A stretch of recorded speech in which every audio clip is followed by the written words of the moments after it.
Et puis, je vais vous parler de cinéma, toujours, et vous dire que le cinéma, c'est un art machinique, c'est un art qui utilise la machine, qui utilise les caméras. Il y a beaucoup d'aspects techniques dans le ciné, comme dans le jeu vidéo, d'ailleurs. Et du coup, il est idéalement placé pour interroger la machine. Idéalement placé pour montrer dans la machine ce qu'elle rate, ce qu'elle plante, ce qu'elle distord, ce qu'elle menace, ce qu'elle détruit. D'accord? Et ça démarrait déjà avec les temps modernes de Chaplin. Voilà. Donc, les films de SF, très souvent, ils montrent des dysfonctionnements, ils montrent des bugs, ils montrent des erreurs système, ils montrent des crashs. Hein.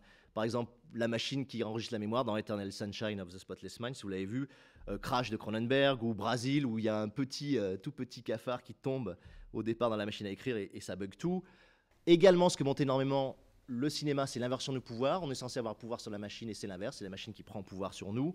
Terminator, toute la série des Terminator, iRobot, Matrix, Blade Runner, tout ça est sur ce principe-là, inversion du pouvoir entre l'homme et la machine. Et puis, il y a l'idée aussi d'aliénation, c'est-à-dire, bien sûr, la machine nous rend étrangers à nous-mêmes. Voilà. Donc, le cinéma de SF, je vous l'ai dit, il est parfois assez bourrin, c'est parfois on sauve le monde ou on détruit le monde, mais il provoque aussi des vraies expériences de pensée, et on va attaquer là-dessus. Donc, j'attaque très rapidement sur les machines de pouvoir. Je zappe très vite l'aspect maîtrise. L'outil, c'est pour maîtriser le monde. Évidemment. Alors, maîtriser le monde, ça veut dire le dominer, ça veut dire aussi tuer. Donc, les machines de guerre, les machine guns. Ça, c'est super mis en scène dans tous les films de SF. Hein. Pour donner quelques exemples, dans Matrix Revolution, je ne sais pas si vous voyez l'énorme robot qui tire sur tout le monde et qui tire des milliards de cartouches à la seconde. Les sentinelles pieuvres, toujours dans Matrix. Terminator, le robot exterminateur. Les foreuses dans Total Recall, je ne sais pas si vous vous souvenez, ces énormes machines, outils qui forent la Terre. Les vaisseaux spatiaux, les épées laser, etc. Donc tout ça, on le connaît très bien. C'est souvent vu sous l'angle viril de la domination, du meurtre, de l'agression, de la soumission. Voilà. Et on va voir la façon dont lui, Kubrick, le traite d'une façon extrêmement sobre et très belle sur la machine de pouvoir. C'est parti, extrait numéro 5, toujours Kubrick 2001. Kubrick nous fait une scène incroyable qui est uniquement visuelle et sonore. Il n'y a aucun dialogue. On voit juste les écrans de contrôle comme ça. On voit les sarcophages et on voit les six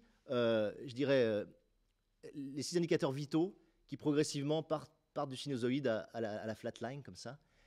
Et ça dure 1 minute 30. Vous n'avez que de la signalétique où c'est marqué computer malfunction, puis ensuite fonction vitale critique, termination des fonctions vitales. Donc il y a un meurtre absolument glacial opéré par la machine sur l'homme, sans aucune intervention humaine. Le meurtre parfait en quelque sorte, quoi.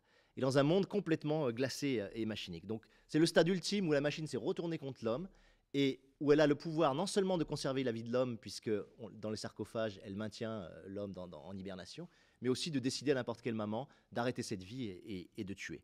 Donc c'est génial parce que toute trace humaine est nettoyée, c'est extrêmement compact comme narration.